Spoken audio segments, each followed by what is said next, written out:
আপুনি আচাৰ কিনি ভাল পায় নেকি?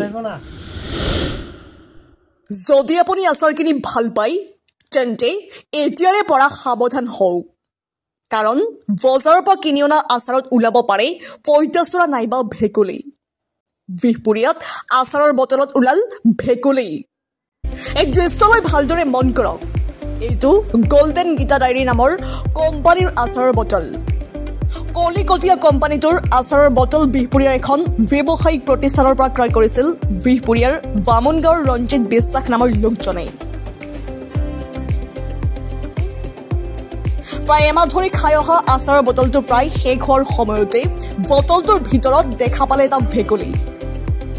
ভেকুলীটো মৰি আচাৰৰ লগত মিহলি হৈ থকা দেখি লগে লগে বমি কৰি তত নোপোৱা হ'ল ৰঞ্জিত বিশ্বাসৰ পৰিয়ালৰ সদস্যসকলে।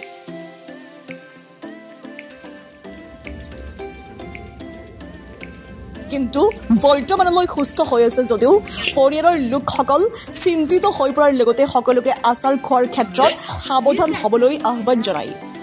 মই আচাৰ খাই আছিলোঁ, ক'ব গ'লে মই ভাত পানী খাই উঠিলোঁ, তেতিয়া মোৰ ভণ্টি আহিলে। ভণ্টি আহি আচাৰটো মানে ভাত বাঢ়িলে, ভাত বহাৰ পাছত আচাৰটো মানে ল'ব লৈছে। তাৰপাছত ওলাই চাই পিনে চালে কোলা কি বস্তু ইয়াত।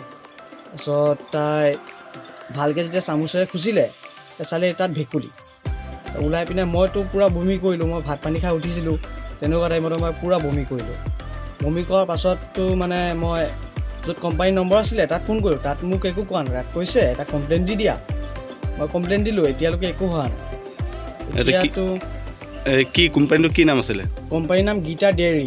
গীতা ডেয়াৰী ক'ৰ মেনুফেকচাৰটো ক'ৰ? মেনুফেকচাৰ কলিকতা। অঁ, এতিয়া আচাৰটো মানে খাই শেষ হোৱাৰ পিছতহে ধৰা পৰিছে। একে লাষ্টত অকণমান আছে আৰু আমি এমাহমানৰ পৰা খাই আছোঁ। এতিয়াতো আমাৰ ভাগ্য ভাল, আমাৰ একো হোৱা নাই। ইয়াত বেলেগ বস্তু থাকিলে, বেলেগ বিষাক্ত বস্তু থাকিলেতো আমি ক'ব নোৱাৰোঁ কি হ'ল এতিয়া।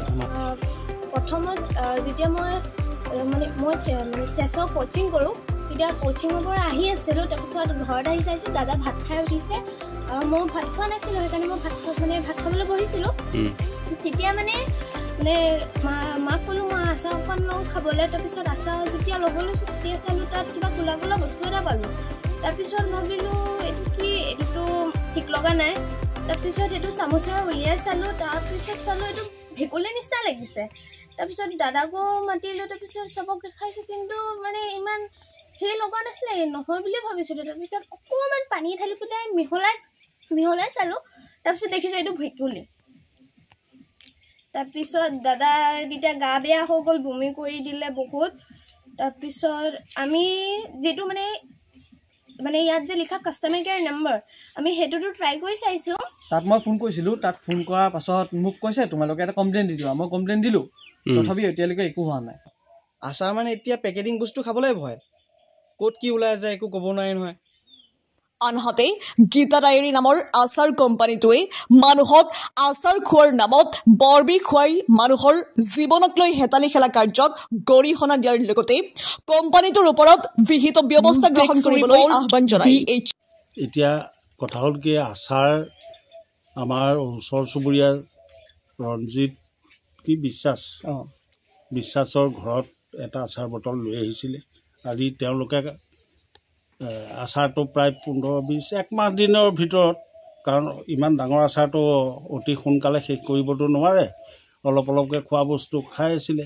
সেইদিনাখন স্কুলৰ পৰা ছোৱালী আহি পেলাই ভাত খাব লৈছে। ভাত খাব লওঁতে আচাৰ অকণমান লাগে বুলি ক'লে, আচাৰ দিওঁতেই দেখিছে তাই নিজেই খুচৰি উলিয়াই থাকোঁতে এটা ভেকুলী ওলাইছে আচাৰটোৰ মাজত। এতিয়া কথা হ'ল কি, তেনেকুৱা বস্তুবিলাক সেই কোম্পানীবিলাক অলপ সজাগ হ'ব লাগে, আৰু নহ'লে যদি পয়জনাছ বস্তু হ'ল হয় আজি অৱস্থা কেনেকুৱা ধৰণৰ হ'লহেঁতেন মানুহবিলাকৰ। গতিকে আমি সমাজখনে সদায় অকণমান সজাগ হ'ব হ'ল যে আমি পেকেটিং কৰা বস্তু বা বটলিং কৰা বস্তু খাওঁতে অকণমান চাই চিতিটো আনিব পৰা নাযায়েই দোকানৰ পৰা, যিহেতু অলৰেডি পেকিং কৰিয়েই থোৱা থাকে। গতিকে এই কোম্পানীবিলাকক অকণমান সজাগ কৰি দিয়াটো মই ভাবোঁ। Gita diary Calcutta, made in Calcutta লিখা আছে। আচাৰ কোম্পানী বিষ খুৱাই আছে আচাৰৰ নামত এতিয়া। গতিকে ৰাইজ বা কোম্পানীক অকণমান চৰকাৰে সজাগ কৰি দিবলৈ আমি অনুৰোধ জনালোঁ।